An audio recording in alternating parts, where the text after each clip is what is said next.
हाँ जी। बाबा भक्ति मार्ग में 3 प्रकार के जाप लगते हैं बाबा। एक मूल रूप है 2 प्रकार का।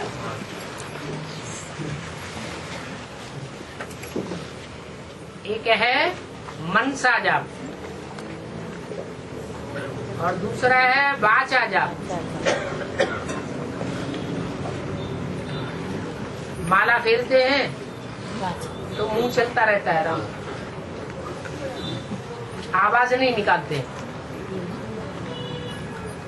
कोई फिर मुंह भी नहीं चलाते हैं, आवाज भी नहीं निकालते हैं, अंदर ही अंदर बोलते रहते। तो 3 प्रकार का हो जाता है। हाँ, अजब अजब किसको कहते हैं? बोलते नहीं है कुछ भी जपते नहीं है, माला भी जपने की दरकार नहीं।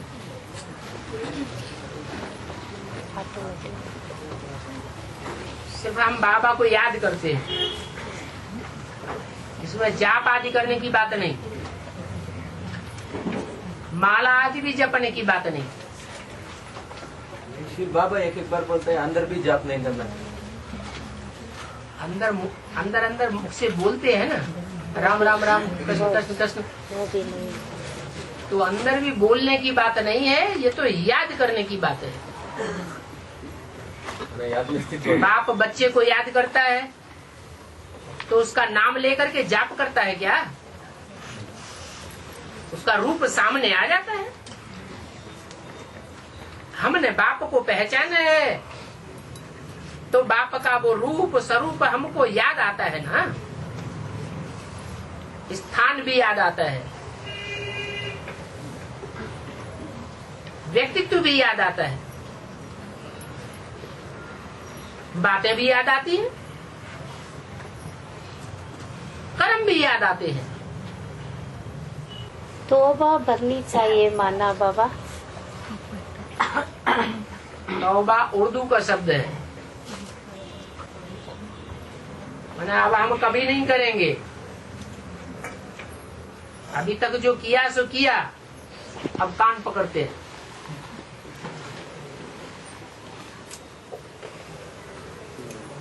और बाबा एक मुरली ने बताया है नरसिंह नारायण, डबल शिफ्टच नरसिंह नारायण एक होता है, सिंगल शिफ्टच नरसिंह नारायण एक होता है, बिगड़ राज वाला नरसिंह नारायण एक होता है। वैसा बताए कैसा बाबा वो भक्ति मार्ग में जो राजा बनते हैं कलयुग में, उनके सर पर कोई ताज नहीं होता है,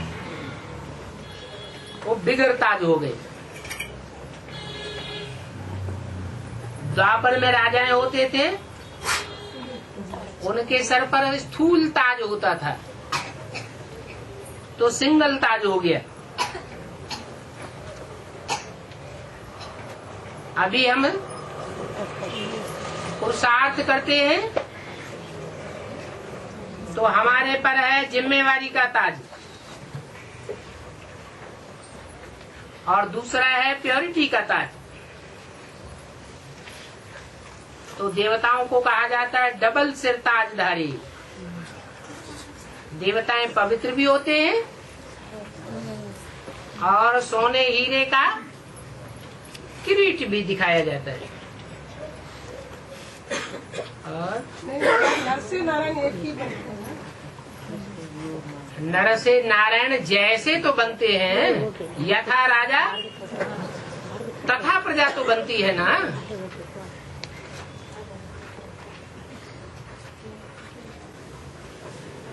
बाबा राजा तो स्वयंवर किया कृष्ण को ना, स्वयंवर मतलब तो लव मैरिज, स्वयं वर्ण करना। माँ बाप ने शादी नहीं रचाई, जैसे शास्त्रों में दिखाते हैं। हिमालय राज्य की पुत्री पार्वती, माँ बाप ने शादी की, माँ बाप ने वर को ढूंढा, या अपने आप वर्ण कर लिया, खुद ही वर्ण किया। तो बातें कहाँ की हैं? संगम की बातें हैं। फिर अरेंज्ड और रजिस्टर मैरिज का मतलब क्या है? अरेंज्ड मैरिज और रजिस्टर मैरिज इसका मतलब क्या है? अरेंज्ड मैरिज, हाँ, पहले से तैयारी करके मैरिज की, पहले से तैयार कर लिया कि इस स्थान पर ऐसे व्यक्ति से ऐसे ऐसे तुम्हारा बंधन बंधेगा। पहले से तिथि तारीख निश्चित कर दी।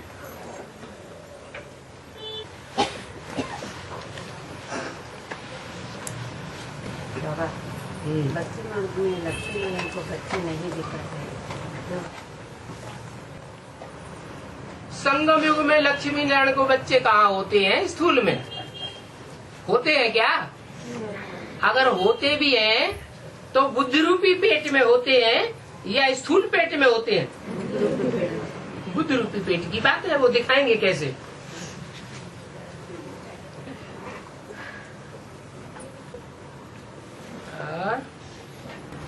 सती अनसुईया का पति का नाम अत्रि। वो त्रिमूर्ति चित्र में 3 मूर्ति होता, वो अत्रि कौन होता? आ माने नहीं, त्रि माने 3। जो 3 रूपों में प्रत्यक्ष नहीं हुआ है, क्या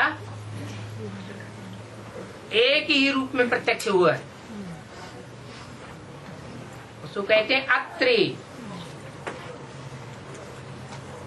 नहीं तो त्रिमूर्ति शिव कहा जाता है। लेकिन शिव ब्रह्मा के रूप में प्रत्यक्ष हुआ क्या? नहीं। शंकर के रूप में भी संसार में तब प्रत्यक्ष कहा जाता है जब शंकर का याद का पुरुषार्थ पूरा हो जाए, तब कहेंगे बाप समान बेटा। शिव शंकर का नाम मिला दिया जाता है।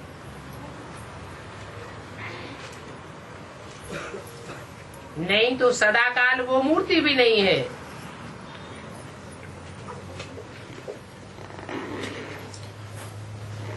और विष्णु में तो शिव प्रवेश ही नहीं करता।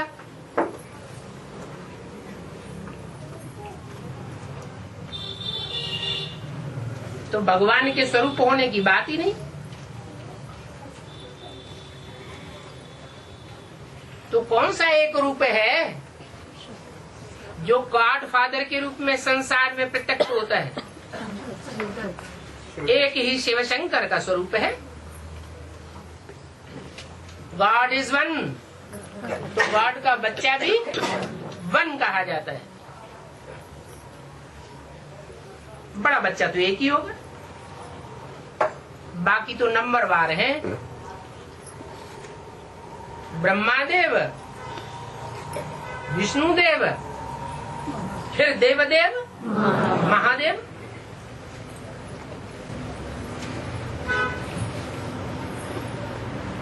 और विश्वकर्मा भी नारायण वाली आत्मा हो सकता है। विश्व का निर्माण करती है, तो निर्माण करने का नाम विश्वकर्मा डाल दिए।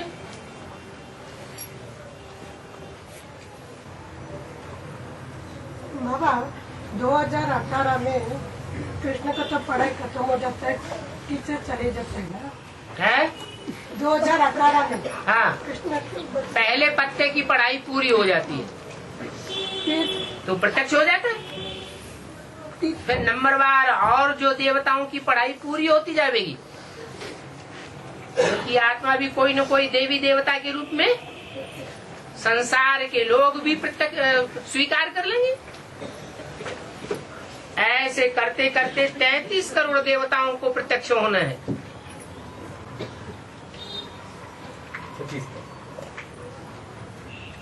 2018 में 35 करोड़ का 33 करोड़ कैसे?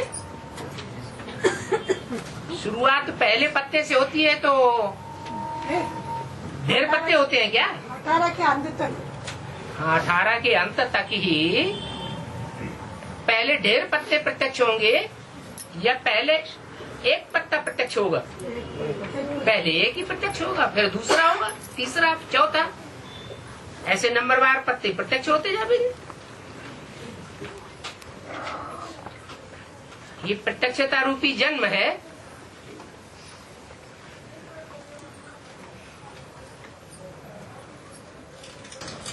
और टीचर अंत तक रहेंगे क्या? टीचर का पार्ट अंत तक रहेंगे 36 तक। अभी पार्टधारी नहीं है क्या? भी है। अभी पार्टधारी है, लेकिन अभी सूक्ष्म शरीर के बंधन में है। भूत प्रेत की योनि में है। फिर क्या होगा? जैसे बाप बीज रूप, वैसे बच्चा भी बीज रूप स्टेज सदैव के लिए प्राप्त कर लेगा।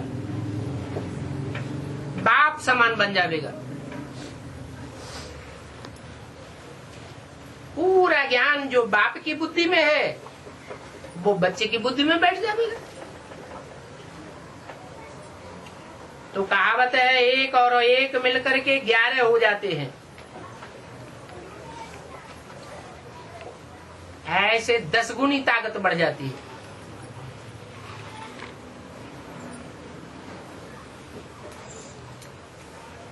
अभी तो आधा इधर पार्ट बजाती है वो आत्मा, और आधा आसुरी संप्रदाय की ओर पार्ट बजाने लग पड़ती है। बाबा, राहु के तो क्या क्या काम किया? आसुरी काम किया। बाबा, ब्रह्मा की कौल अभी गीता माता में प्रवेश नहीं कर रहे हैं क्या? नहीं कर रहे हैं। गीता माता ने पूरा बाप को पहचाना है? नहीं। तो न पहचानने का कारण, मूल कारण पहले किस आत्मा में समाया हुआ है?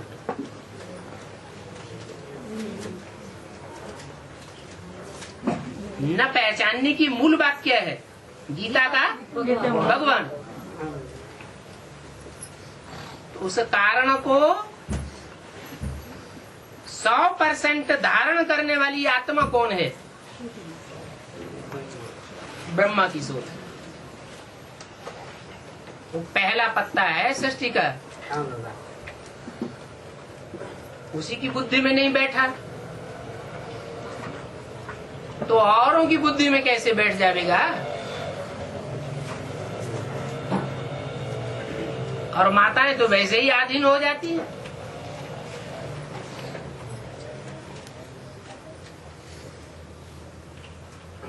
बाप आते हैं तो माताओं को स्वाधीन बनाते हैं।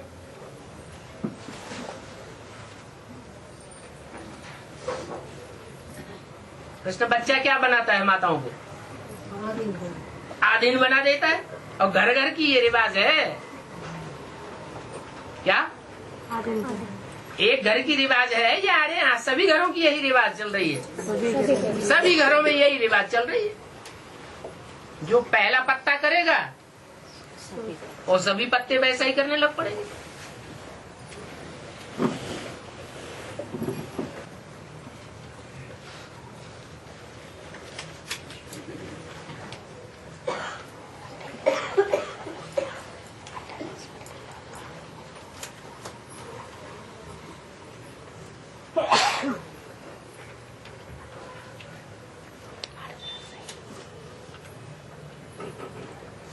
दो 2012 के बाद राज करेगा, खालसा का पाठ शुरू हो जाएगा क्या?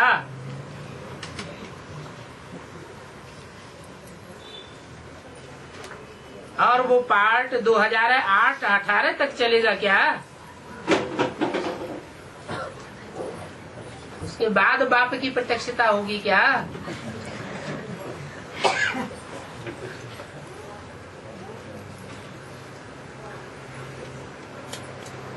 2018 तक की तो बात बता दी।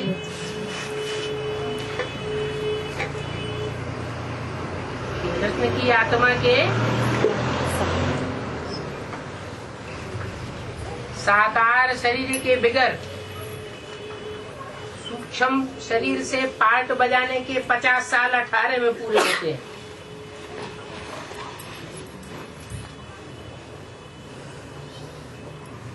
उसके बाद वो आत्मा बीज रूप स्टेज धारण कर लेती है और बच्चे के साथ ही बाप प्रत्यक्ष होगा, अकेला प्रत्यक्ष नहीं होगा। तो 2018 की तो बात ही क्लियर है। अब ये 2012 कहाँ से निकाल लिया है? भक्ति मार्ग वालों ने एक सीढ़ी छपाई है, बनाई है। 2012 में दुनिया का विनाश हो जाएगा।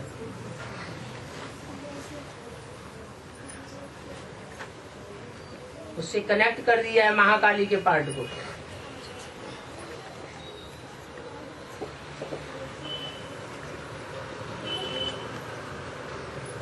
तो पूछा जा रहा है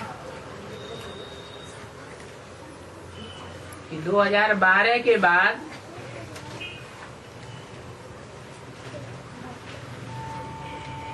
वो मनसा से खालिस पार्ट बजाने वाली आत्मा प्रत्यक्ष होगी क्या?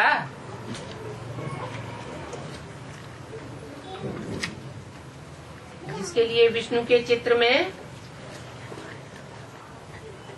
बाईं ओर की नीची भुजा में कमल का फूल दिखाया जाता है।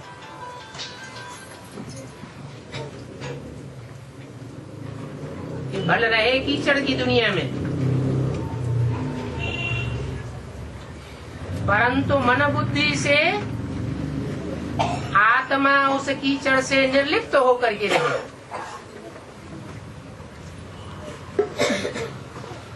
इसलिए महाकाली को तीसरा नेत्र भी दिखाते हैं ज्ञान का। मस्तक में चंद्रमा भी दिखाते हैं।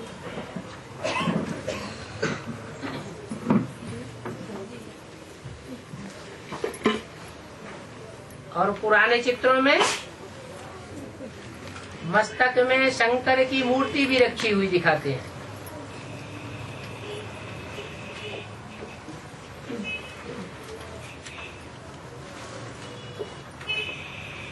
तो क्या 2018 के बाद महाकाली का पाठ नहीं चलेगा? है? विनाश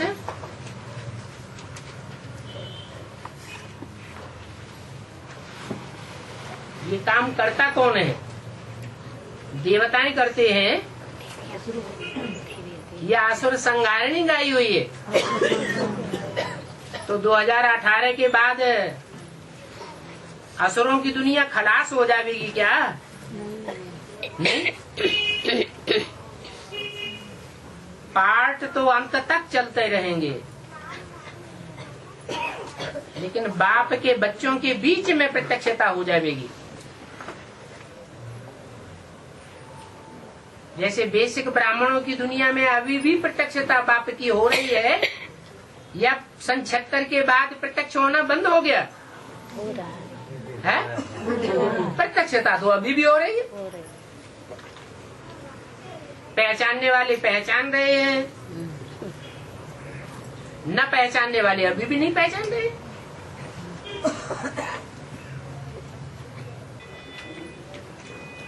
तो 2018 को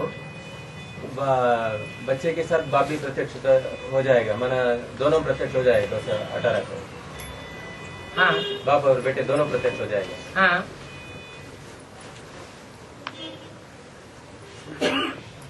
ठीक है। ये दोनों साथ में 2018 में प्रत्यक्ष हो जाएगा सारी दुनिया में।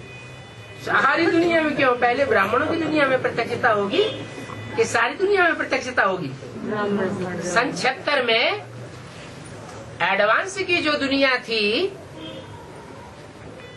जो रुद्रमाला बनना शुरू हुई थी, उसमें बाप की प्रत्यक्षता हुई थी, या सारी बेसिक ब्राह्मणों की दुनिया में प्रत्यक्षता हो गई थी?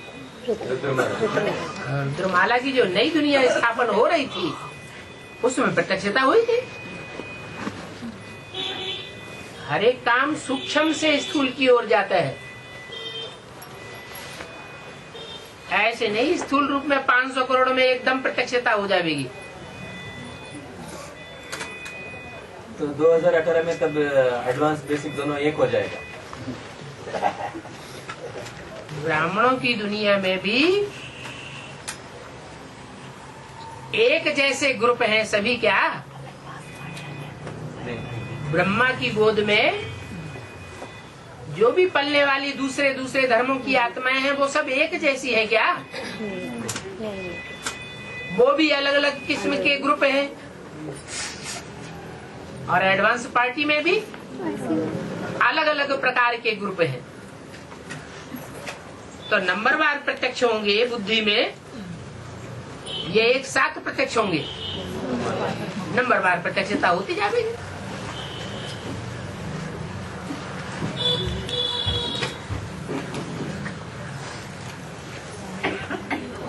बाबा 2012 में दूरी चेंज होते हैं, जगदम्बा के आश्रम से देवताओं के पास आते है। फिर 2012 में स्थूल पृथ्वी की धुरी चेंज हो जाती है।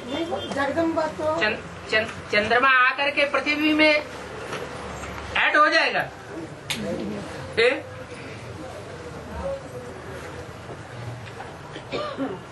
हाँ, ब्राह्मणों की दुनिया की बात हो सकती है।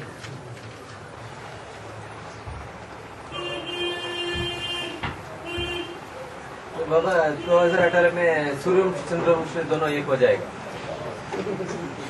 वो भी नंबरवार है। असल सूर्यवंशी कितने होंगे? 8। फिर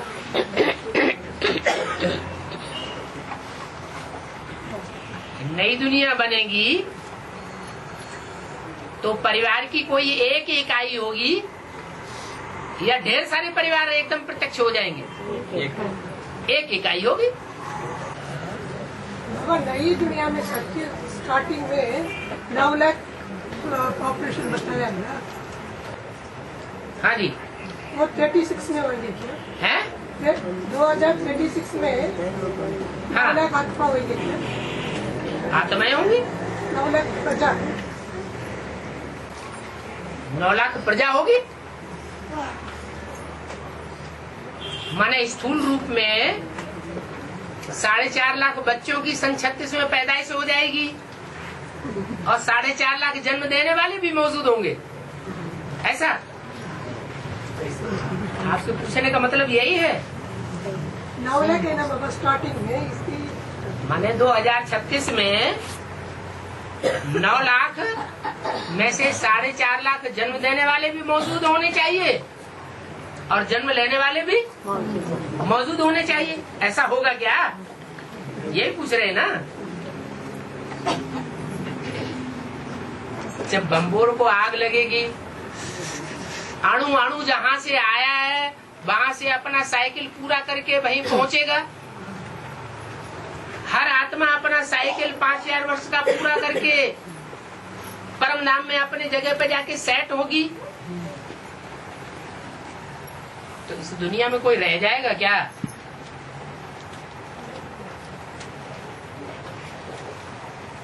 हाँ, जो रह जाएंगे वो बर्फ के अंदर होंगे या बाहर होंगे? बर्फ के अंदर हो सकते हैं। ऐसे नहीं है कि 2036 में 9,16,108 की आबादी पूरी होगी। नहीं, 2036 के बाद आत्माओं का उतरना शुरू होगा।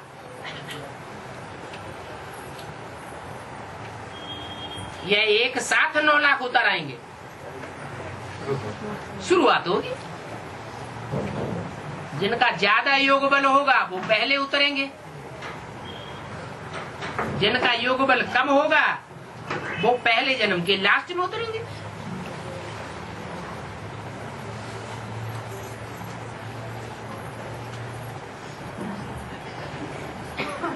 वो संख्या ही है 4.5 लाख सूर्यवंशियों की, बाप समान बच्चों की, और 4.5 लाख जन्म लेने वाले बच्चों की।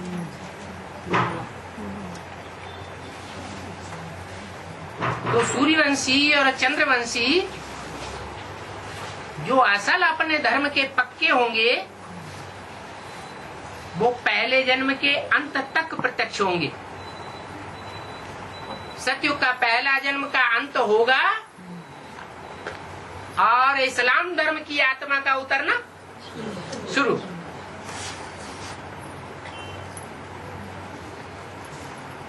इस्लाम धर्म में कन्वर्ट होने वाली आत्माएं भी उतरना शुरू हो जाएंगी। वो पहले जन्म में उतरेंगी या दूसरे जन्म में? दूसरे जन्म में उतरेंगी।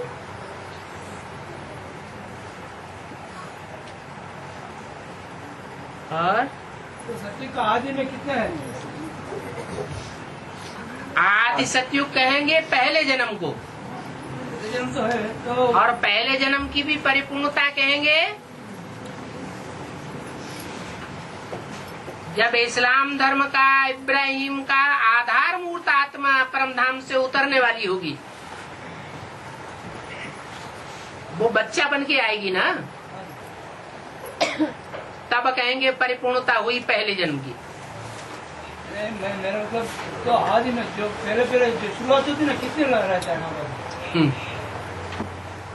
ऊपर से जो उतरेंगे पहले पहले वो एकदम संपन्न कंप्लीट आत्माएं उतरेंगी, जो सजा न खाने वाली होंगी। ये सभी उतर पड़ेंगे, है? जो सजा नहीं खाते वही पहले आएंगे। वो पहली इकाई है, 1 लाख है? 1 लाख 8 लाख? 1 लाख होगा। नहीं नहीं, जैसे पानी का जो बाल्टियां होती हैं, रहट जिसे कहा जाता है, एक जाती है तो दूसरी आती है, उतर उतर डालते रहता है। हाँ जी। तो ऐसे ही आत्माएं जाने का तो एक साथ है, लेकिन उतरने का सबका एक साथ नहीं है। 5000 साल में 500-700 करोड़ उतरती है। पहले पहले धीरे धीरे उतरना होता है। 150 वर्ष में जाकर के 9 लाख उतरेंगे। और अभी अंतिम 150 वर्ष में कितने उतरते हैं? है? ये अंतिम जो 150 वर्ष है, 5000 वर्ष के ड्रामा के 200 करोड़ 200-250 करोड़ से भी ज्यादा उतर पड़ते हैं। तो कितना अनुपात घटती बढ़ती हो जाता है। फर्क होगा।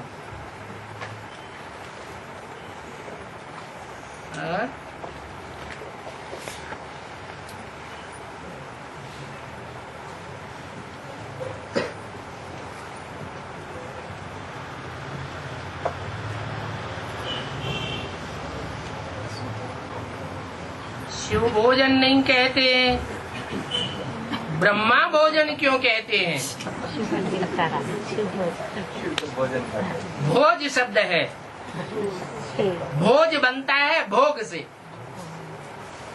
शिव बाबा भोगता है, शिव अभोक्ता है। तो जो अभोक्ता है उसका भोग कैसे लगाया जाएगा? इसलिए प्रजापिता ब्रह्मा ये भोगी हैं, शिव भोगी नहीं है। इसलिए शिव भोजन नहीं कहा जाता है, ब्रह्मा भोजन कहा जाता है। आप वो चाहे ब्रह्मा का भोग हो, चाहे प्रजापिता ब्रह्मा का भोग हो, राम की आत्मा भोगी है, कृष्ण की आत्मा भोगी है, उनका ब्रह्मा भोजन है। शिव के लिए कैसे कहेंगे शिव भोजन?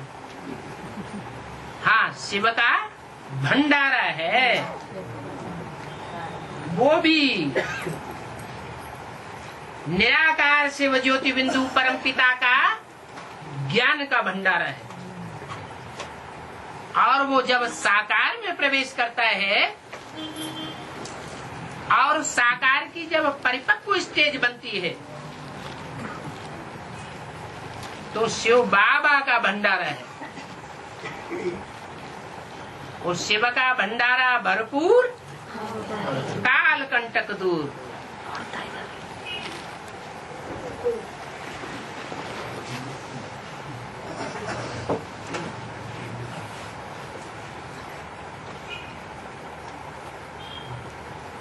शेर के बच्चे बनना अच्छा कहते हैं, पर शेर तो जगदम्बा की निशानी है ना। अरे शेर जगदम्बा की निशानी है या शेरनी निशानी है? जगदम्बा स्त्री है या पुरुष है? स्त्री है। शेरनी तो कहेंगे, लेकिन जगदम्बा को शेर नहीं कहेंगे। हाँ, शेर जब प्यार में आता है तो भले दोनों उल्थम पत्था होते रहे, शेरनी शेर के ऊपर प्यार में सवारी कर सकती है।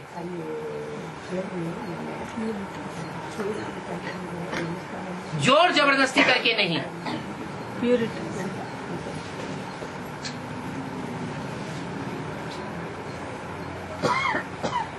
इसलिए प्यार में चेंज करने की ताकत है।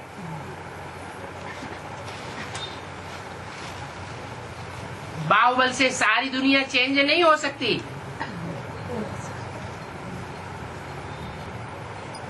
कहते हैं प्यार में पत्थर भी पिघल जाता है। पत्थर पिघल जाता है या पत्थर बुद्धि पिघल जाता है? पत्थर बुद्धि की बात है।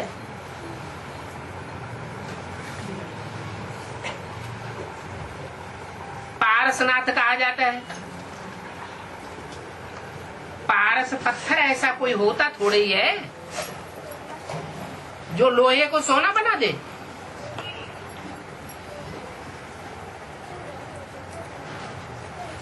ये तो आत्मा की बात है।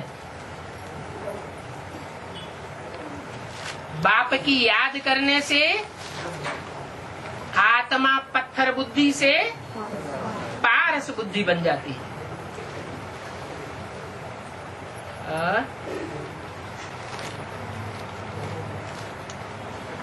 बाबा, ये भाई का कहना है, हाँ जी, श्री राम जी को शिव परमात्मा ने नमस्कार किया, ऐसा मुरली में सुना बोल रहा है। ये है झूठ है या सच है?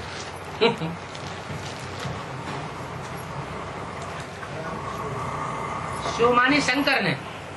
हाँ, शंकर ने राम को नमस्कार किया। हाँ, भक्ति मार्ग में तो ऐसे मानते हैं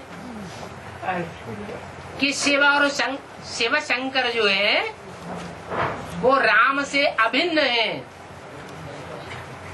और एक गुप्त मत सबे कहो कर जोर, शंकर भगत बिना नर भगत की पावे मोर। ये गुप्त रहस्य है कि जो शिव भगवान है उसकी भक्ति शंकर के बगैर संपूर्ण नहीं हो सकती। इसलिए जो सोमनाथ का मंदिर पहला मंदिर बनाया गया, उसमें शिवलिंग के साथ साथ किसकी मूर्ति रखी गई थी? एक ही मूर्ति थी, शंकर की मूर्ति। तब वो भक्ति मार्ग पूरा होता है।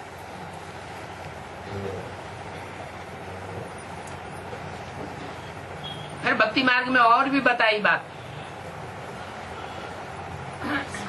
शिवद्रोही मम दास कहावा, सो नर सपने मोह न पावा। जो शिव का द्रोही है, निराकार का द्रोही है, वो मेरा भी द्रोही है। वो स्वप्न में भी मुझे प्राप्त नहीं कर सकता है। राम के लिए तो शिव जैसे उसकी आत्मा है, जैसे आत्मा के बगैर शरीर मुर्दा कहा जाता है, ऐसे ही बाबा ने भी बताया कि शिव को याद करना है, शव को याद नहीं करना है। अगर उस शरीर में से बिंदी की याद सुप्रीम सोल की निकाल दी तो क्या रह जाएगा? सब रह जाएगा। इसलिए बोला कि साकार में निराकार को याद करना है, न सिर्फ निराकार को, न सिर्फ साकार को। और आकार तो होते ही हैं भूत प्रेत, उनको तो याद करने की बात ही नहीं।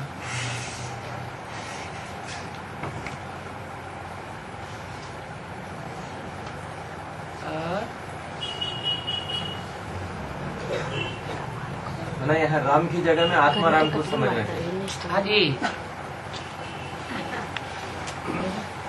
बाबा, ये शंकर माना ही मिक्स पार्ट है। शाह माना शिव को, और का माना कृष्ण को, और रा माना राम को। हाँ जी। ये गीता का भगवान कृष्ण नहीं है, लेकिन ये शिव शंकर, शंकर माना मिक्स पार्ट, वो कृष्ण को निकाल दो, वो गीता का भगवान नहीं है। क्यों? उस कृष्ण को निकाल दो जो अधूरा है, जिसकी बुद्धि में ज्ञान, जिसकी बुद्धि में पूरा ज्ञान नहीं है, उसको निकाल दो। वो गीता का भगवान नहीं है। क्यों बोलना नहीं है? ये शिवराम है, शिवराम, शिवराम, गीता का भगवान शिवराम। हाँ, राम जो है वो निराकार के लिए कहेंगे या साकार के लिए कहेंगे? जो निराकारी स्टेज वाला है वो घट घट में रमण करता है। जो साकारी स्टेज वाला राम है, 63 जन्म साकारी स्टेज में रहा, उसको सारी दुनिया याद करती है क्या? नहीं याद करती। अभी भी ब्राह्मणों की दुनिया में प्रजापिता के प्रति सारा मान सम्मान जाता है, या प्रजापिता में शिव के प्रति सारा मान सम्मान जाना चाहिए? शिव के प्रति जाना चाहिए। वही तो पतितों को पावन बनाने वाली आत्मा है। राम और कृष्ण थोड़ा ही पतितों को पावन बनाते हैं, वो तो खुद ही पतित से पावन बनते हैं।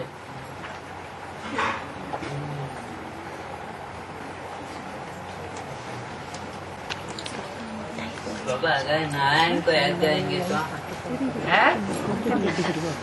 नारायण को याद करेंगे तो, हाँ, नारायण संपूर्ण को याद करेंगे, क्योंकि जो संपूर्ण नारायण है, जिसकी संसार में कोई भी ग्लानि नहीं है, शास्त्रों में भी कोई ग्लानि नहीं है, ऐसे नारायण को याद करेंगे तो हम भी कैसे बनेंगे? नारायण जैसे बनेंगे। उससे ऊंचा तो लक्ष्य कोई होता ही नहीं है। और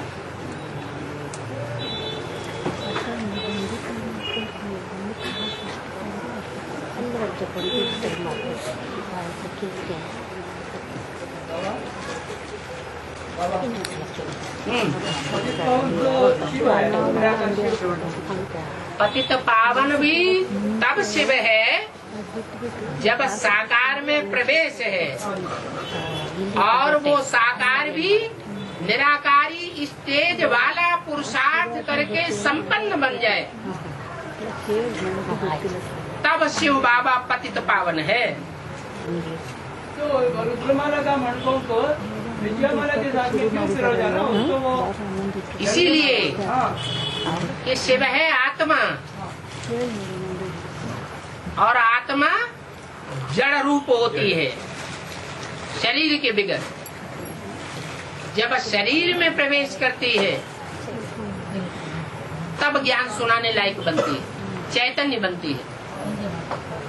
और जिस शरीर में प्रवेश करती है वो तो ज्ञानदाता बीज रूप बाप हो गया मनुष्य सृष्टि का।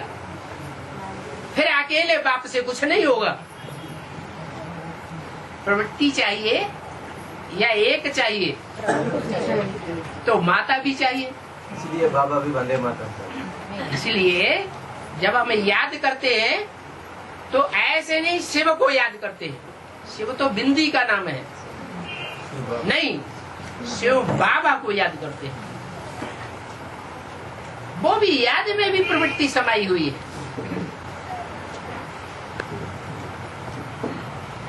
और नहीं बाबा ये बात मेरा यह है, तो वो तो पतित पावन है शिव बाबा, मगर ये रुद्रमाला विजयमाला के साथ क्यों फिर हो जाना? रुद्रमाला जो है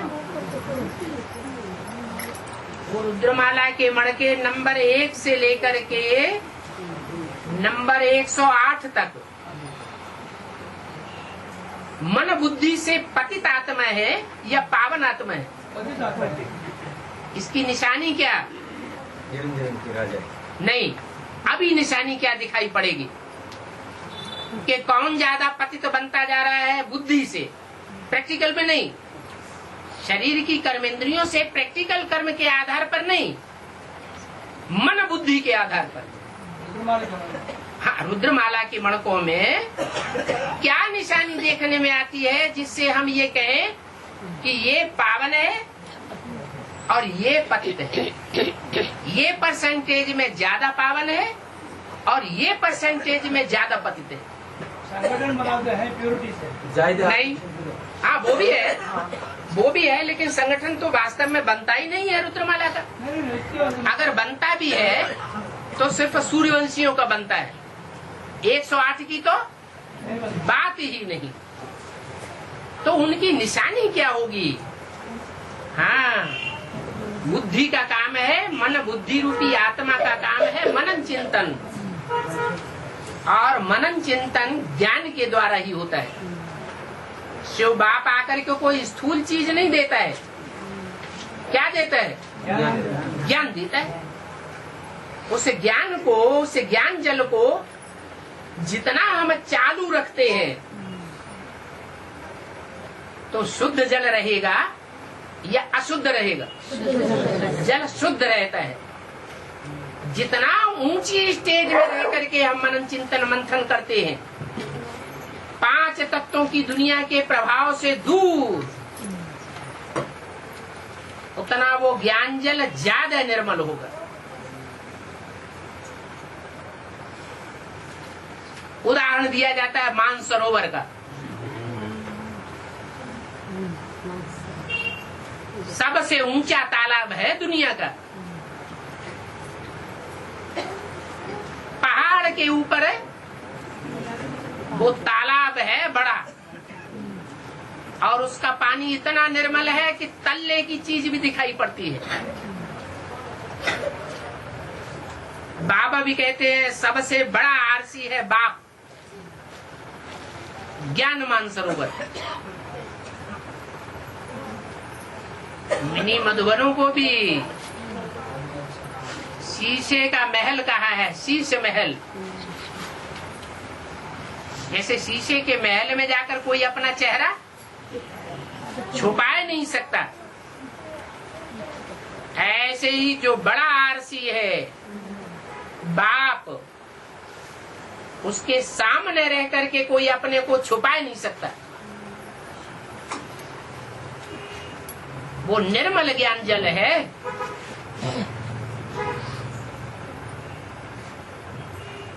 वो जल एक ही नदी है जिस नदी से ऊंची ऊंची स्टेज में बहता रहता है, ब्रह्मपुत्र। भक्ति मार्ग में कहते हैं ब्रह्मपुत्री नदी।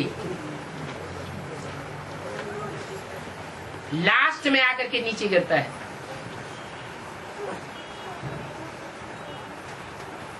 ऊंची स्टेज में बहना माने आत्मा को पवित्र बनाना। ये मन बुद्धि की बात है। लेकिन प्रकृति के 5 तत्वों को अगर पावन नहीं बनाया है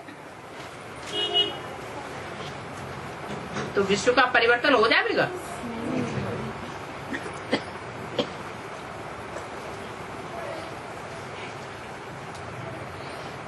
विश्व के ऊपर राजाई प्राप्त करने वाले प्रकृति जीत कहे जावेंगे, नहीं कहे जावेंगे।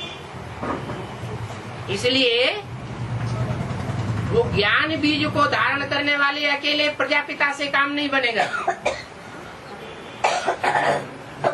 साकार शरीरधारी भी चाहिए जो माता के रूप में हो। पुरुष जितने भी हैं A to Z वो सब दुर्योधन दुशासन की लिस्ट है। तो दुर्योधन दुशासन जो मुख से सुनावेंगे तो उससे प्रैक्टिकल जीवन में कोई पावन बन जाएगा क्या? बन जाएगा? नहीं बन सकता। धरणी माता कहा जाता है। ये माताओं कन्याओं में ही, वो भी खास भारत की कन्या माताओं में ये शिफ्ट है। तो उस ज्ञान को जब धारण करती है और धारण किए हुए उस ज्ञान को दूसरों को सुनाती है तो आप समान पवित्र बनाती है। तब पवित्र दुनिया की स्थापना होती है। अकेले शिव कुछ नहीं कर सकता और अकेले प्रजापिता भी शिव के साथ रहकर भले मन बुद्धि से पवित्र बन जाए, लेकिन ये दुनिया पावन नहीं बन सकती। प्रकृति माता चाहिए पावन बनाने के लिए। माता का आधार लेना जरूरी है। और बाबा वो लक्ष्मी माँ है या जगदम्बा है? माता जो है वो कोई सिर्फ शरीर नहीं है और सिर्फ आत्मा भी नहीं है। वो आत्मा भी है और शरीर भी है। आत्मा कहें तो जगदम्बा नहीं आती उस लिस्ट में।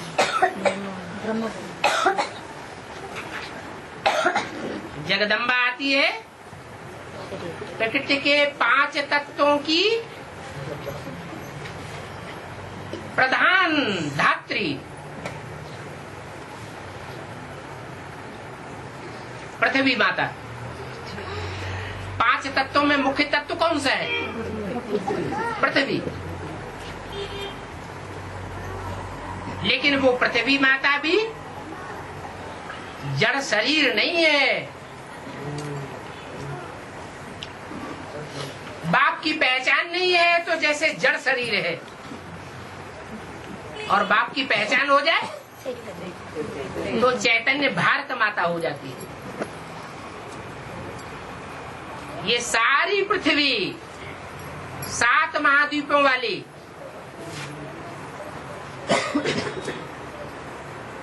ये जड़त्वमयी बुद्धि वाली है वर्तमान में, या चैतन्य बुद्धि है? जड़त्वमयी बुद्धि है। इसका छोटा रूप हो जाएगा। आत्मिक स्वरूप में जब स्थित हो जाएगी, देहभान खत्म हो जाएगा, तो कन्या बन जाएगी। उस कन्या को कहा जाता है कन्या कुमारी, और माता का गायन है अधर कुमारी। अधर कुमारी जगदम्बा का गायन है, जगत की अम्बा। इस्लामी बौद्धिक क्रिश्चियंस की भी अम्बा, उसकी गोद में इस्लामी बौद्धिक क्रिश्चियंस भी पलते हैं, लेकिन भारत माता की गोद में इस्लामी बौद्धिक क्रिश्चियंस का पालना नहीं होती है। वो भारत माता है,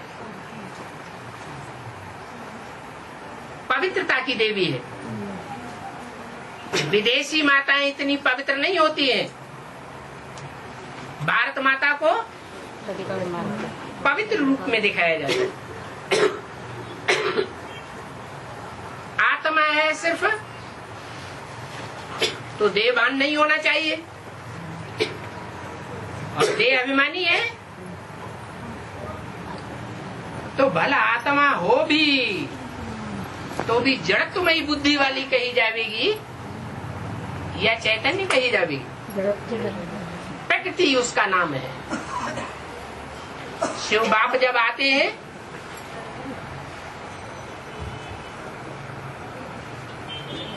तो प्रकृति और पुरुष दोनों की रचना साथ साथ होती है। प्रकृति में प्रवेश करते हैं तो सुनने सुनाने का काम, ये बुद्धि की बात है। इसके लिए सिर्फ बुद्धि की जरूरत है या नहीं है? नहीं। जो निर्बुद्धि है, बुद्धिहीन है, वो भी सुनने सुनाने का काम कर सकता है। वो है प्रकृति माता। फिर जहां समझने समझाने की बात आती है, वो है पिता, बीज रूप, सूक्ष्म बुद्धि। आत्मा जितना सूक्ष्म और कोई चीज नहीं होती। वो एक सेकंड में आत्मिक स्टेज में स्थित हो सकता है।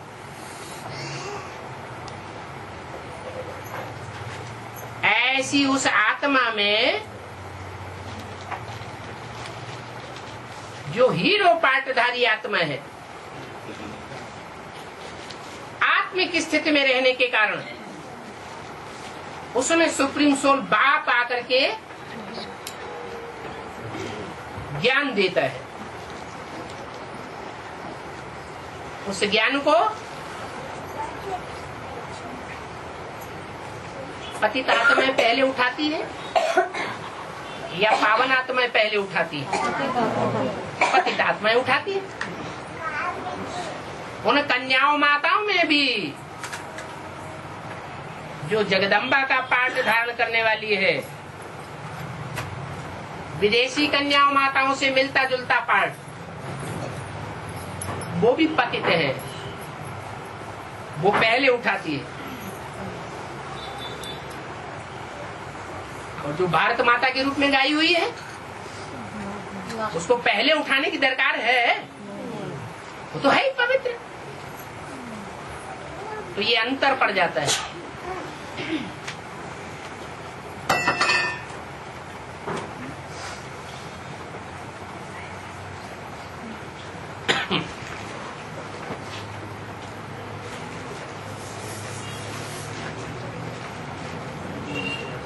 प्रश्न आया है कि धर्मराज जब सजा देंगे तो बीज रूप आत्माओं के बीच में जिन बीज रूप आत्माओं का शरीर बहुत कमजोर है या नाजुक शरीर है, उनका क्या हाल होगा? बड़ी चिंता लग रही है। लेकिन ये चिंता करने वाला भूल गया कि बाबा ने ये भी बोला हुआ है कि शरीर सड़ते जाएंगे और आत्मा पावरफुल होती जाएगी। कितना भी शरीर कमजोर हो जाए, जैसे कोई भूत प्रवेश करता है ना किसी में, तो शरीर उसका भले कमजोर हो, फिर भी 4-6 लोग उसको पकड़ के संभालते हैं तो भी कंट्रोल में नहीं आता है। ऐसे ही जो आत्मिक स्टेज को धारण करते जाएंगे, उनके शरीर कितने भी लुंजुम पुंजुम हो जाएं, सड़े सड़ाए बन जाएं, फिर भी आत्मा शक्तिशाली होने के कारण बहुत पावरफुल बन जाती है।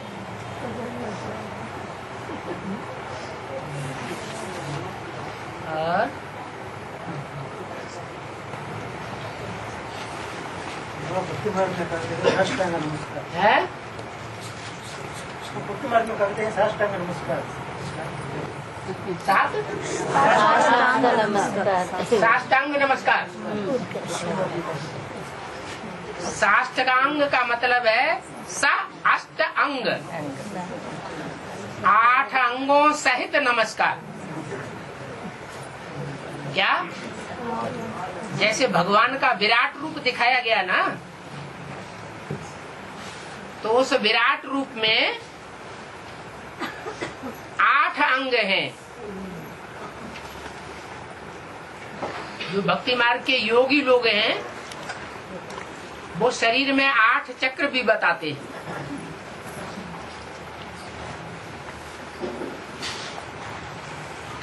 और बाबा ने भी मुख्य पाठधारी आत्माएं कितनी है जो पूर्वज के रूप में पाठ बजाती है? 8 आत्माएं।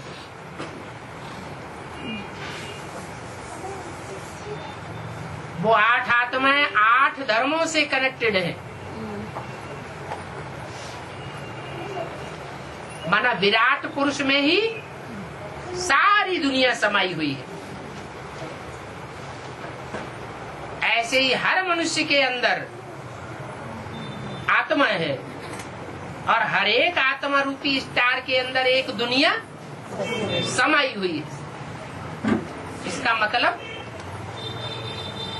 8 अंगों सहित नमन बुद्धि को झुकाता हूँ। माना आत्मा रूपी बीज के अंदर जो भी दुनिया है, 84 जन्म के संसर्ग संपर्क में आने वाली हर एक आत्मा रूपी स्टार की अपनी दुनिया तो है ना, वो सब को अर्पण करता हूँ, सरेंडर करता हूँ। अकेला खुद नहीं सरेंडर होता हूँ, सबको अर्पण करता हूँ। उसको कहते हैं साष्टांग नमस्कार। कोई खुद अर्पण हो जाए और अपने बच्चों को अर्पण न करे और कहे कि तुम विरोध करो, तो अर्पण हुआ कहा जाएगा? नहीं कहा जाएगा।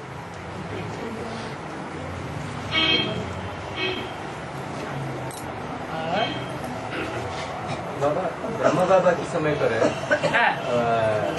भोग लगाते थे ना, वो किसको लगाते थे? बताया ना, भोग जो है, भोग भोगने वाली आत्मा ब्रह्मा की है या शिव की है? ब्रह्मा की आत्मा भोग भोगने वाली है। और भोग भी जिसको लगाया जाए, भोग लगाना माने पूजा करना है। जैसे भक्ति मार्ग में जो मान्य पक्ष माना जाता है, जिसकी पूजा करते हैं, अर्चना करते हैं, पांव पूजते हैं, मानो बेटी की शादी करते हैं तो पूजा करते हैं ना। तो जो पूज्य भाव है उसके लिए कहते हैं रोटी बेटी से अर्पण हो गई, स्वाहा कर दिया। ऐसे ही यहाँ भी बात लागू है।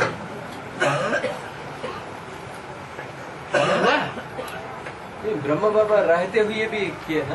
ब्रह्मा बाबा थे, लेकिन अपूर्ण थे या संपूर्ण थे? अपूर्ण थे। भोग संपूर्ण ब्रह्मा को लगाया जाता था या अपूर्ण को लगाया जाता था? संपूर्ण। संपूर्ण ब्रह्मा को भोग लगाया जाता था। तो फिर उस समय वो संपूर्ण ब्रह्म किसको मानते थे? जो भी सूक्ष्म वतन में दिखाई पड़ता था उसको मानते थे। जो 68 में शरीर छोड़ने के बाद ब्रह्मा कुमार समझते हैं कि दादा लेखराज ब्रह्मा ही संपूर्ण बन गया,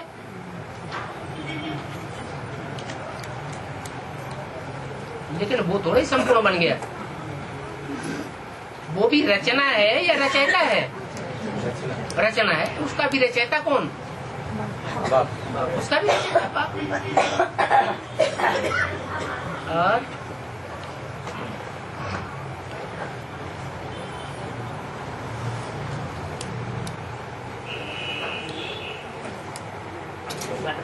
आज पूर्व आत्माओं में चार आत्मा विजयमाला से आएंगे और चार आत्मा रुद्रमाला से आएंगे क्या?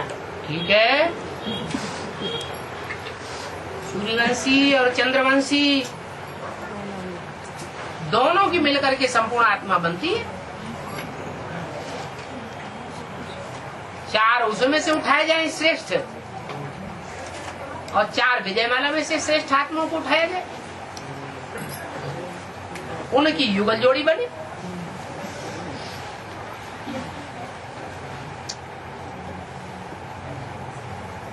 तो चार मणके कहे जाएंगे या 8 कहे जाएंगे?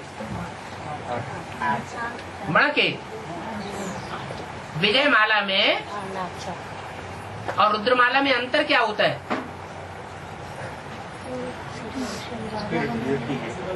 वो तो है। देखने में क्या अंतर आता है मालाओं में? राजों का माला और रानी। मुख्य अंतर है कि विजय माला में ऊपर जो मणका होता है वो युगल मणका है, डबल है। हाँ। और रुद्रमाला में डबल मणका नहीं होता है, सिर्फ फूल दिखाते हैं। इसका मतलब ये हुआ कि रुद्रमाला के मणके जब विजयमाला में ऐड किए जाएंगे, संपूर्ण विजयमाला बनेगी, तो सारे मणके युगल होंगे या सिंगल होंगे? भारतीय परंपरा में खास करके ब्राह्मणों में जब गांठ जुड़ जाती है, शादी हो जाती है, तब संपूर्ण पुरुष माना जाता है या शादी होने से पहले संपूर्ण पुरुष माना जाता है? गांठ जुड़ने के बाद ही संपूर्ण माना जाता है। ऐसे ही ये विजयमाला में जो भी मणके हैं, संपन्न विजयमाला बनने के बाद सब युगल दाने हैं। वो ऊपर का जो डबल मणका है वो इस बात को सूचित करता है। ऐसे नहीं 109वां मणका है, वो 109वां मणका है या सिर्फ दिखाने के लिए है कि जो भी मणके हैं वो क्या है? युगल मणके। तो 8 रुद्रमाला के और 8 विजयमाला के दोनों मिलकर के युगल मणके हो गए 8। उनके स्वभाव संस्कार मिलकर के एक हो जाएंगे, अलग अलग नहीं कहे जाएंगे। तो फिर आत्मों के हिसाब से 216 हो गए, वो होते रहे। बाबा वो पूर्वज पूजते थे, पहले सूर्य उसको पूर्वज पूजने होते थे है। वो विजयमाला रुद्रमाला तो स्वभाव पूर्व ज माने जन्म लेने वाला, पूर्व माने पहले। तो पहले बाप जन्म लेता है या माँ जन्म लेती है? वही पूर्वज हुआ। माँ है रचना और बाप है रचयिता। तो जो रचयिता है वो पहले है, रचना बाद में है, तो वो पूर्वज है।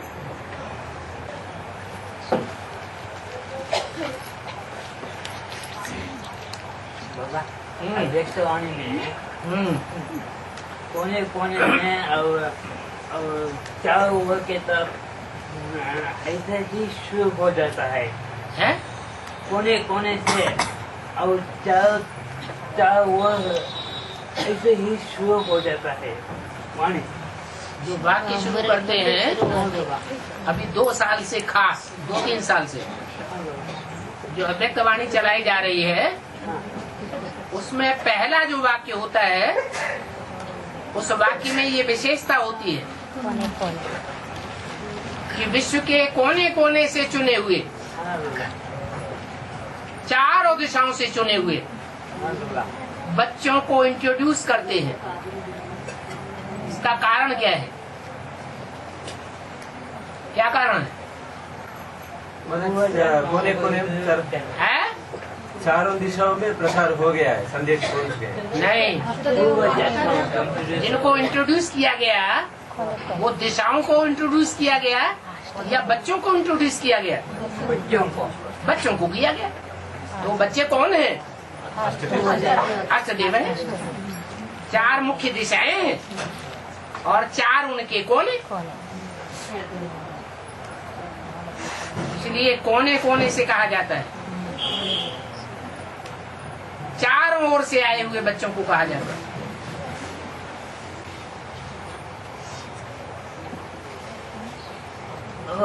वो कोने कोने में तो रुद्रमाला का है ये क्या है जी? वो कोने कोने में तो रुद्रमाला का है या विजयमाला का है? वो अधिष्ठाता कहाँ के हैं? जो अष्टदेव हैं, हाँ बाबा। दिग्पाल हैं। 8 दिशाएं गाई हुई हैं। 8 दिशाओं के दिग कहा जाता है, दिशा। पाल माने पालने वाले। 8 दिशाओं के अलग अलग पालने वाले मुखिया हैं। इसलिए अव्यक्तवाणी में पहले ही वाक्य में बोला जाता है चारों ओर से आए हुए, कोने कोने से आए हुए, कि चारों दिशाओं के कोण भी हैं, ईशान कोण वगैरह।